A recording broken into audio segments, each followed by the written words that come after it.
Hello, Chris Godinez, licensed professional counselor, also the host of We Need to Talk on every Sunday at noon Pacific time, 3 p.m. Eastern.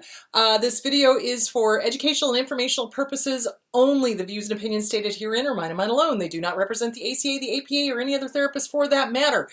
If you are looking for a good therapist, please go to my sponsor, betterhelp.com/Chris Godinez. That will be down in the description. So betterhelp.com/Chris Godinez. They are an online counseling service thing. They get people together with online counselors. They are international. If you are in the UK, this is for you, because I've had so many people say, oh my gosh, I'm in the UK. It's a waiting list. It's crazy. I can't get in. I need somebody now.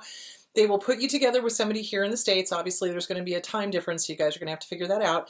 But they'll put you together with somebody here in the States. If you don't like the counselor, you just go on, fill out some stuff, say, I don't like the counselor, and then they will put you with somebody else. So anyway, a counselor here in the United States. Also, if you are in an area and you don't like the counselors in your area and you don't want to have to drive 100,000 million miles to get to another counselor, betterhelp.com/Chris Godinez.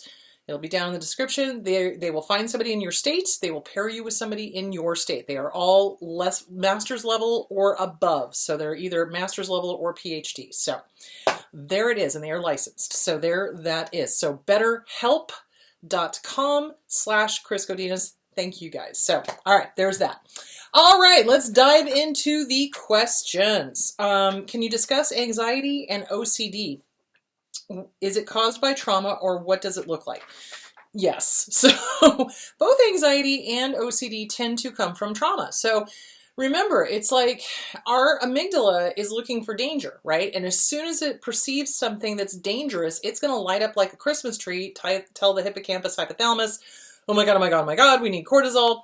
Cortisol floods the system. We tense up. We get ready to fight, flight, freeze, or fawn, freezing, watching the predator walk on by, or fawn, give into the predator so that we don't get killed. So both anxiety and OCD are learned responses to danger, basically. OCD, though, is, okay, again, nature nurture. So OCD is like anxiety on steroids, and it's obsessive, meaning the behaviors are done over and over again. Compulsive, like you can't stop, like, the washing of the hands, or the crossing over the doorstep a certain way with a certain foot at a certain time, that kind of thing. Those are all OCD type of things. Hoarding is a part of OCD, and hoarding comes from trauma. So, yeah, hold on a second. Let me pull out the good old DSM, and I'll read to you what OCD is, if I can find it. Where did it go? Okay, that's on 678. Hang on, almost there. 678. Here we go. So this is for obsessive compulsive personality disorder. Okay, so a pervasive pattern of preoccupation with orderliness, perfectionism, and mental and interpersonal control at the expense of flexibility, openness, and efficiency, beginning by early adulthood and present in a variety of contexts, is indicated by 4 or more of the following. 1.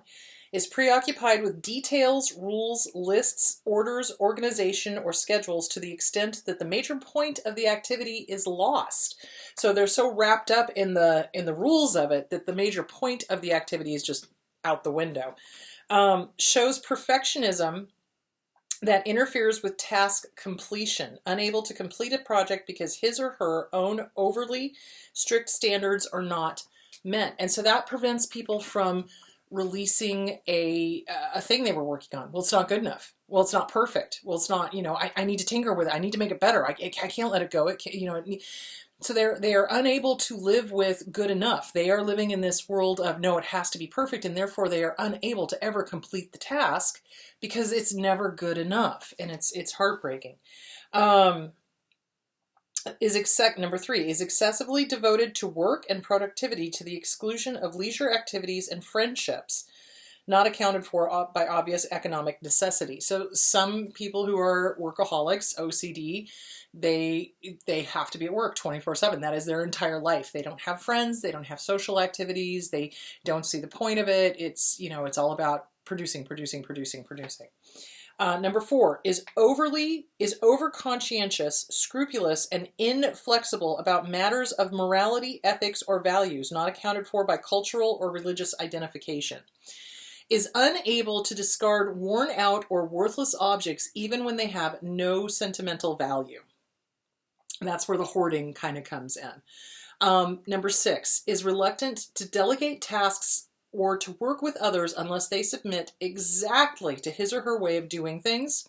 Number 7, adopts a miserly spending style both towards self and others. Money is viewed as something to be hoarded for future catastrophes. So living in a future that hasn't happened yet. I need this money. You know, what if? Number 8, shows rigidity and stubbornness.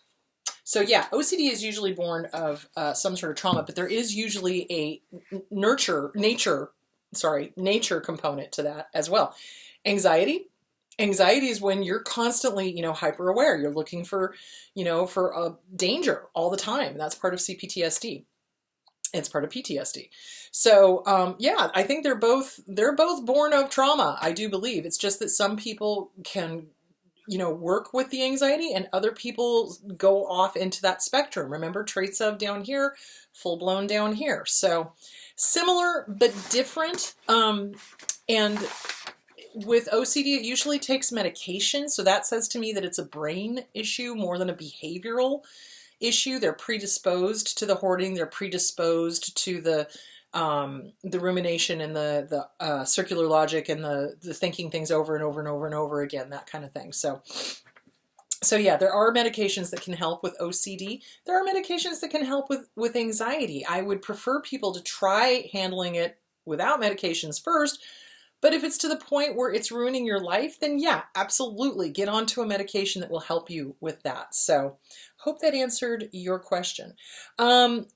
Why did I stay even after I realized the abuse was happening to me? So this is common with survivors of abuse. Survivors of abuse stay even when they realize the abuse is happening because that inner child inside of us, or that desire for this person to go back to the love bombing, which I'm going to be talking about in just a few minutes because somebody else asked a question about love bombing, that person comes back. And we keep hoping that this person that we fell in love with is going to come back. They're never going to come back. They were an illusion. They were a complete and total illusion. They figured out what you liked. They mirrored you.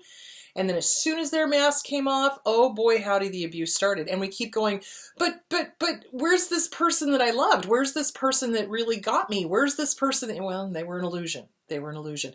So we stay way longer than is healthy. And it's because of the intermittent positive rewards, because every once in a while, I hate you, I hate you, I hate you, I love you. Oh, it's all good. I hate you, I hate you, I hate you, I love you. Hate, love, hate, love, hate, love. It's this roller coaster. And that's not normal. That is not normal. Normal people don't do that. So we get stuck on that, living for that moment when they are back to the love bombing or back to that romantic, loving, kind partner. It never lasts because it was an illusion. It wasn't real. They have a mask. And when the mask slips, it ain't pretty. So do not beat yourself up. We all do that. We all stay longer than is healthy because we keep hoping that somehow magically they're going to get it. They're going to have that, oh my God moment where they figure it the bleep out. They never do. They never do. And they don't get better. They don't. And which is what I talked about last week. But we all do that because we keep hoping, well, if I can just show them this, well, if I can just show them that, if I can just get them to see, it's not going to happen. They don't care. It's all about them. They don't care. And they're never going to change. They're never going to go back to that love bombing thing for long because it wasn't real. It's not who they are. It's who they pretended to be, but it's not who they are. So don't beat yourself up. We all do that. And it was Stockholm Syndrome. You bet. It's that intermittent positive rewards. We were living for the times when they were kind. So yeah, absolutely. So Self-Esteem Workbook by Glenn Schiraldi, or You Are a Badass by Jen Sincero, The Disease to Please, Harriet Breaker. I think those are really great books to start reading. Forgive Yourself, Radical Forgiveness, Colin Tipping.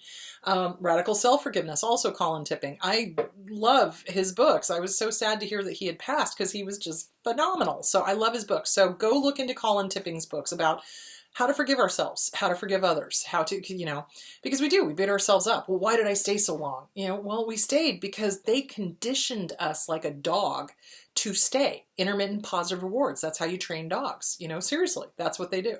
So don't beat yourself up. Do not, do not, do not. So work on self-forgiveness, self-esteem, boundaries, like a boss. Okay. Is it harder to get an order of protection if your parents are the stalkers? Not if you have evidence.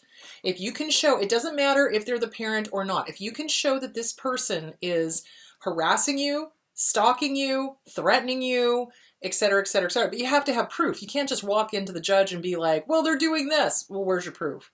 So when I went in to file an order of protection against a stalker, I had all of the social media that they were doing. I had all the different accounts that they had pretended to be. I had all of the, you know, nastiness that they had tried to send to the board, you know, all of this stuff. And I didn't even have to explain myself to the judge. The judge was like, okay, you've got all your evidence in line. We're good to go. I have no questions. I'm like, thank you.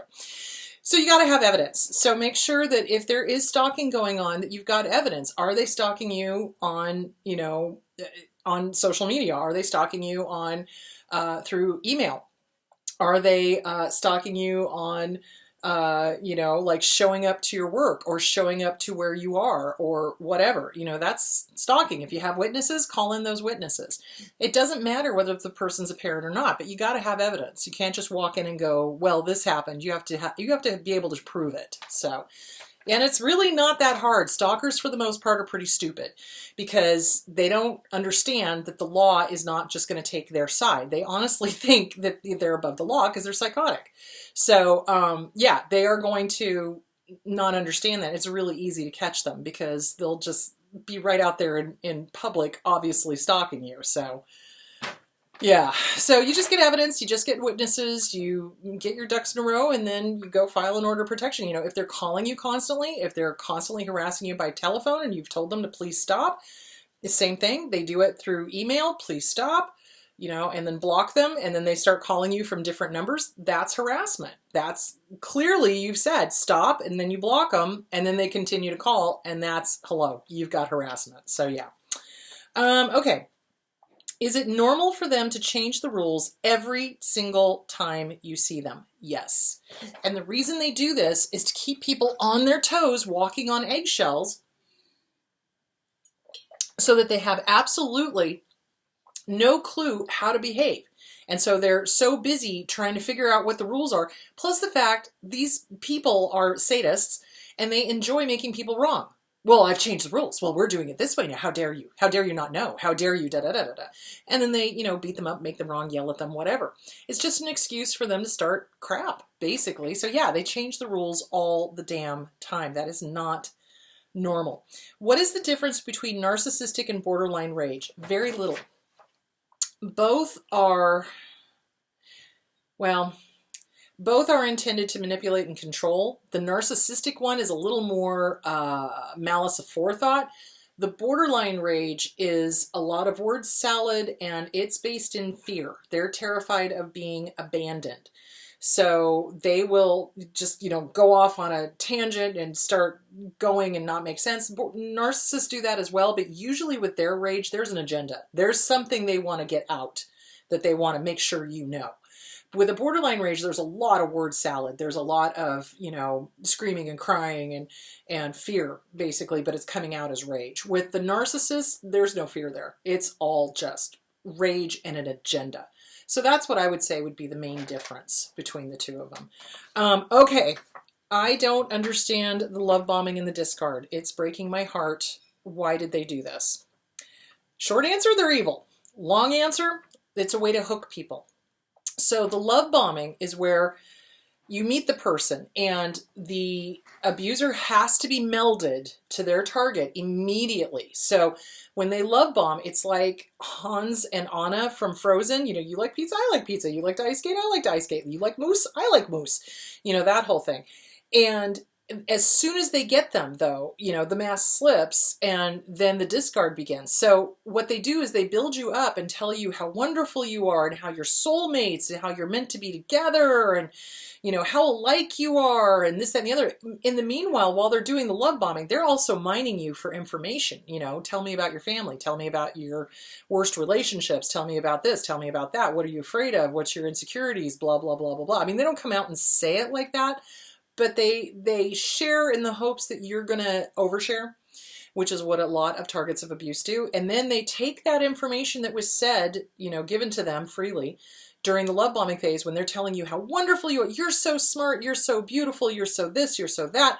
And then when the discard starts, everything they said that they loved about you, they now hate about you. You're so stupid. You think you're so smart. You're not smart. You think you're so beautiful. You're not beautiful. You think you're so, you know, whatever. And they start flipping the script and really messing with your brain. It's literally like somebody takes an egg beater and just goes inside your head.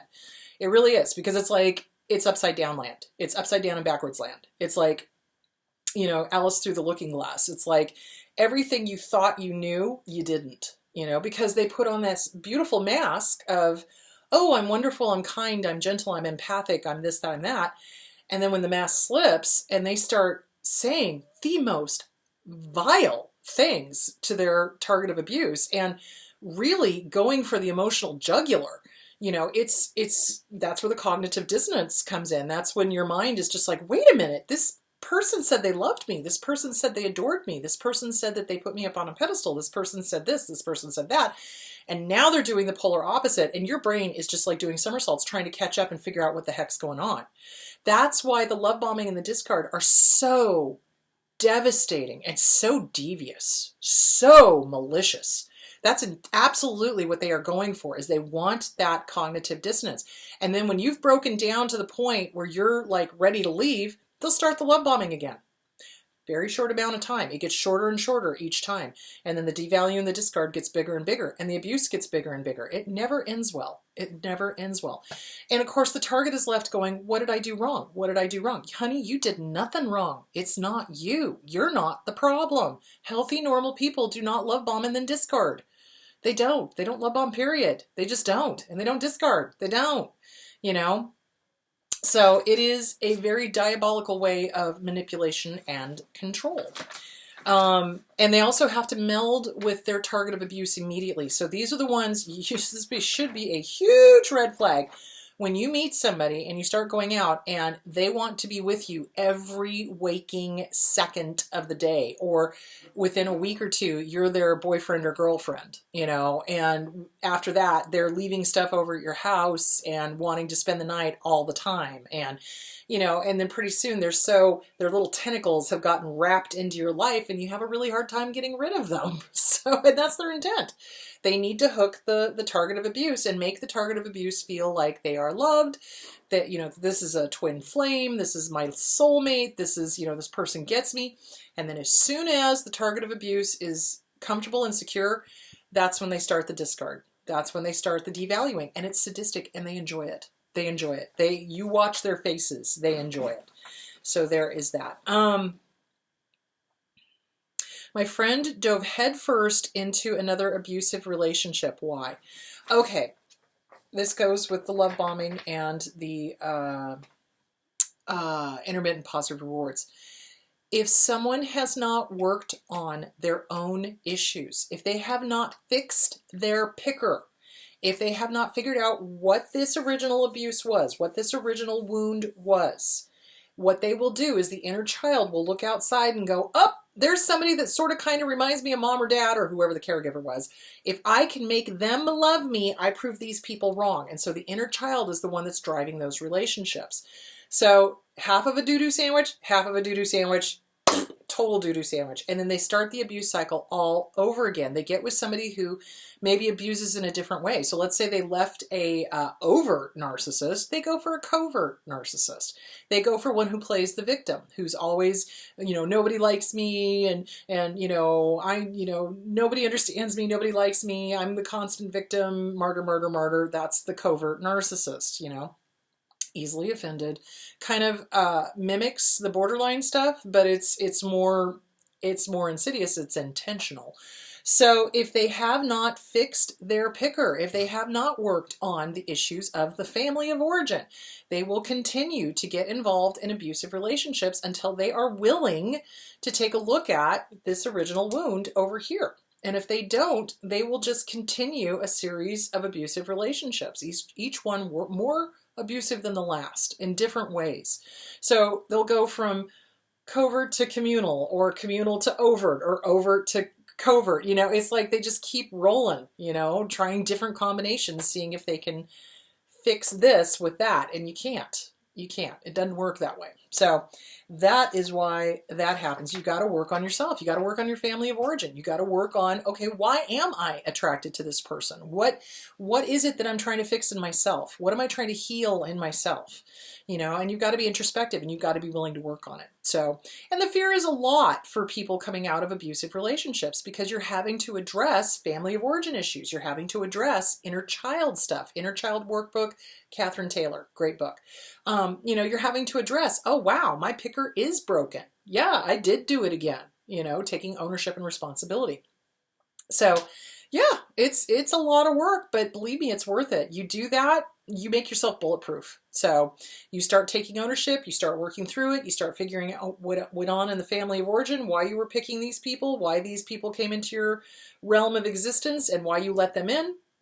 And then you're able to go, you know what? I don't need to have my inner child continually doing the picking for me. I can pick, the adult can pick, and I can protect my inner child, and I'm not going to let these bozos in. Thanks for playing. So yeah, it's partially, it's conditioned. So remember, when we see something familiar, when the inner child sees something familiar, we're going to go for it because it's familiar. We know that devil. It's like kind of like that old thing of the better the devil you know than the devil you don't. Well, what the inner child doesn't understand is the devil you know is going to kill you. You got to go with the devil you know, don't know, meaning health, healthy, sane, kind, empathic. Probably haven't had a whole lot of experience with that if you came from a family of origin that was abusive, cruel, mean, sadistic, etc. So really important to work on the self and work on your picker and analyze, what did all of these people have in common? Who did they remind me of? What am I trying to fix in me? What am I trying to fix outside of me? Is this codependency? Codependent No More, Melanie Beattie, The Disease to Please by Harriet Breaker. So yeah, there's a whole bunch of stuff we got to work on when we come out of relationships to make sure that we don't get back into immediately another abusive relationship. And again, it's avoidance. So if a person comes out of an abusive relationship and literally dives right back in without going to therapy, without working on themselves, without dealing with their past and this most recent abusive relationship, they are absolutely going to go right back into another abusive relationship in an effort to avoid all of that hurt, all of that pain. What they don't realize is they're just compounding it, because now they've got with another abuser, and now you've got this layer and that layer and this layer and that layer, and it just keeps getting heavier and heavier. So it's better to work on yourself. All right, so that is all the questions for today. I cannot remember what the topic is this week. Oh, good Lord. I was going to talk about, CPTSD. So we're going to talk about hyperarousal. We're going to talk about all of the things that go along with PTSD, CPTSD, the hows, the what's, the whys, how to deal with it, all that sort of good stuff.